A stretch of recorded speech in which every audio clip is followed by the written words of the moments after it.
Oh man, my hair's out of control. I got a beetle cut going on right now. Welcome back to my series, The Decades of Action Challenge, inspired by Forkerball and Razor Wire Reviews and their series, The Epic Film Challenge. They have been looking at a book called 1001 Movies You Must See Before You Die, which gets updated editions every couple of years. Picking film selections from that book, watching them, making videos about them.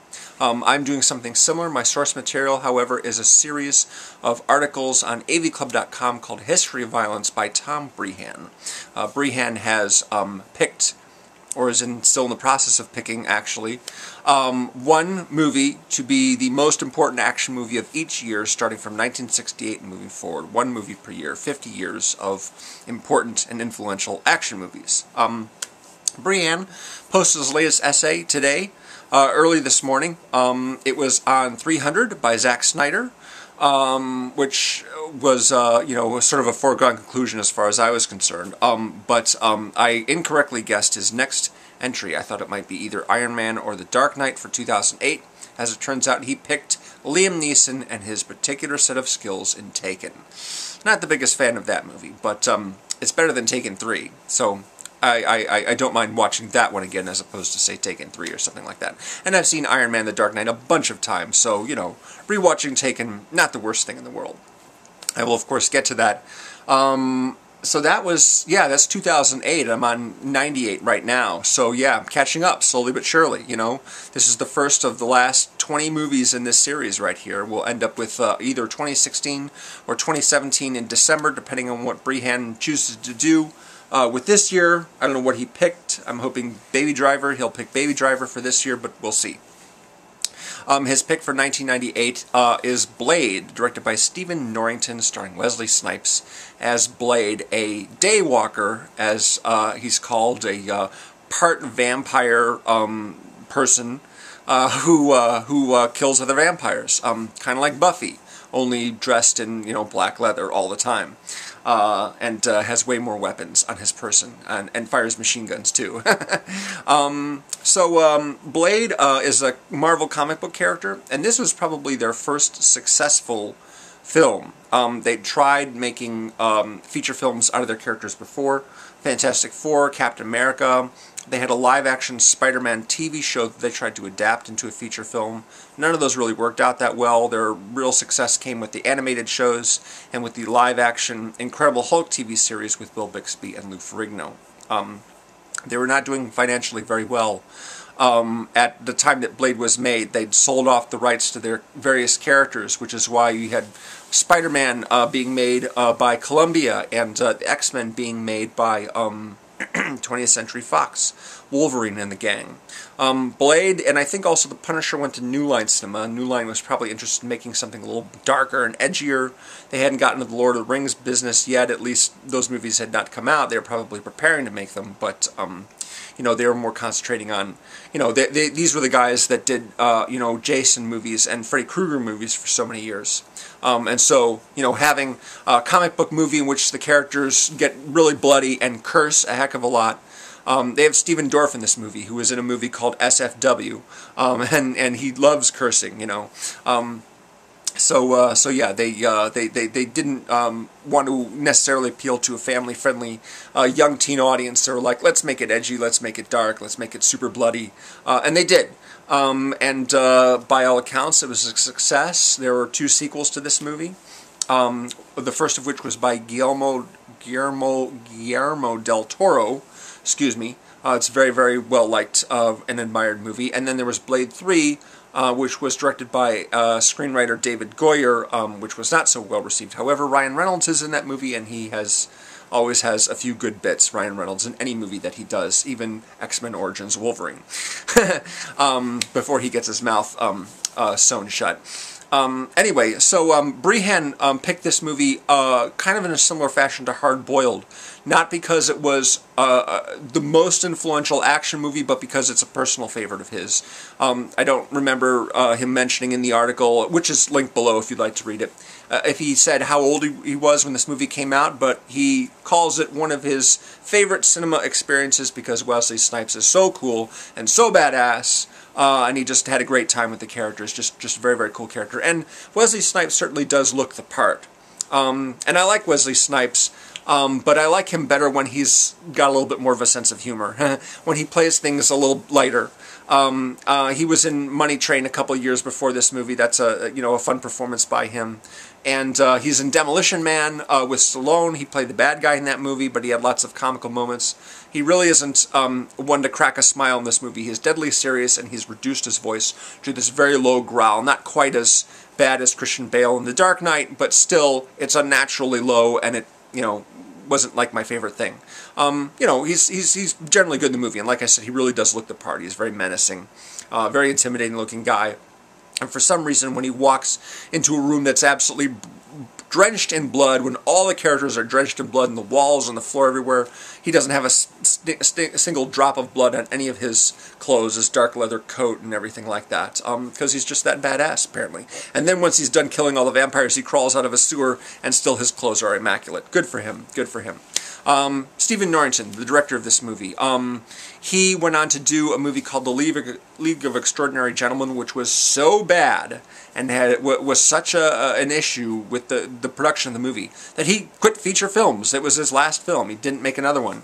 And Sean Connery retired after making that movie as well, so that was a bad experience for many concerned. Which is too bad, really, because I like his style in this movie. I think it's a very good-looking movie. I really like the production design quite a lot. Some of the sets are just amazing looking. The movie itself, I never really found it that interesting. I saw it like once from beginning to end back, when it first came out on video. This is only the second time I've watched it from beginning to end. I've seen clips of it here and there, and I do have a favorite set piece or two. But a lot of them seem kind of repetitive because Wesley Snipes is really into martial arts. He's had a chance to show them off in movies like Passenger 57.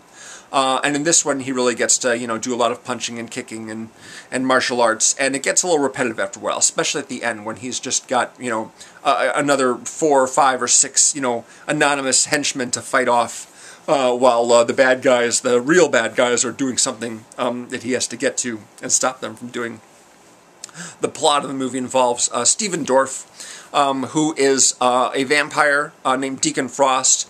He is doing research into a myth called La Magra, which they call the Blood God, and trying to resurrect him. He's trying to basically create the circumstances where he can perform a ritual that will allow the blood god to be resurrected within his body, basically, and makes him even more powerful. Donal Logue is in this movie as well. He's sort of Stephen Dorff's right-hand man. Donal Logge's an actor who I have liked since seeing him in the MTV spots back in the 90s. He would play this very greasy cab driver, and these 30-second spots in between music videos during the commercial breaks, he would comment on a current video. My favorite one is the one for Ironic by Alanis Morissette, which there's actually 4 of them in the cab, and they're all giving very bad examples of what irony is, When you know in your heart of hearts that the moon is made of cheese, but when you look at cheese, you don't think it's the same stuff that makes up the moon. Isn't it ironic? Don't you think? Stuff like that. He's a funny guy, and he's been in Gotham, of course. I don't know if he's still on it because I haven't watched it recently, but he's played Jim Gordon's partner. So he's been around for a while, and he's got some funny moments in this movie. There's an actress named Nabush Wright, who is a doctor, and she gets involved with Blade and his mission to eliminate Deacon Frost and all of his people. She's trying to do some blood research to help Blade control his bloodthirst because, as the story goes, his mother, Blade's mother, was bitten by a vampire right before she gave birth, and so that sort of turned him into this what they call a half breed, the Daywalker, a guy who has vampire strength and leaping abilities and fighting abilities, and also a latent thirst for blood, but doesn't have the weaknesses that vampires do to things like garlic and sunlight and what have you. As it turns out, Blade becomes sort of crucial in Stephen Dorff's Deacon Frost's plan to raise the blood god because he needs the blood of a Daywalker. As it turns out, Deacon Frost was actually the vampire that bit his mother 30 years earlier and turned him into a Daywalker in the first place. And, it would have been kind of interesting to say, oh, didn't he plan for a daywalker to come along, kind of like the way Kurt Russell planned for, you know, one of his sons in Guardians of the Galaxy to help him conquer the universe? Is it a thing where Deacon Frost is like, I'll create a half-vampire baby, a daywalker that will grow up, and then I'll be able to harvest his blood for the ritual? No, it's just a big coincidence, really. So that's too bad. Stephen Dorff is an actor I think is fun a lot of the times. But in this movie, I mean, he's basically got this plan that he's planning to execute, and he's very mean-spirited and enjoys, like, being evil, but he's not really all that frightening or menacing. He's just an asshole. He's just, you know, a guy who just, you just don't like, you know, he's just got a bad attitude, and he just wants to destroy things, and doesn't care about the fact that if he turns every human being on Earth into a vampire, they won't have any human blood to drink anymore. He didn't think that far ahead, apparently, you know, but apparently that's something that he wanted to do, which is, you know, why Blade needs to stop him, amongst other things like saving the human race. Kris Kristofferson's also in this movie. He is a guy who found Blade when he was very, very young, and helped him control his urge for blood, and then started building weapons for him to use to fight vampires. And they have a nice little partnership there. Kris Kristofferson basically spends most of his time in a garage working on machines and delivering exposition and explaining to the Doctor, played by Wright, what, you know, vampires can and can't do and everything like that. It's, you know, not a great movie. You know, it has its moments. It's fun. It's stylish. But ultimately, the story itself is really not that interesting. It's got a few good moments in it, though. And probably the scene that I like the best is the one where Blade basically is cornered. Blade and his compatriots are cornered by vampires in a subway tunnel. And it's just, there's a variety of things that happen. It isn't simply just guys kicking and beating each other. They have to leap over tracks, and they have to avoid the oncoming trains. And there's all sorts of shenanigans involving swords and things like that, and manholes and what have you. It's just, you know, it's a nice change of pace from the other set pieces in the movie, which are mostly just fighting. It's basically a martial arts movie, you know, with, you know, the vampire theme. So, that's it. That's Blade. Fun to see it again. Not my favorite movie, like I said, but, you know, certainly not a bad movie. It's just not that great.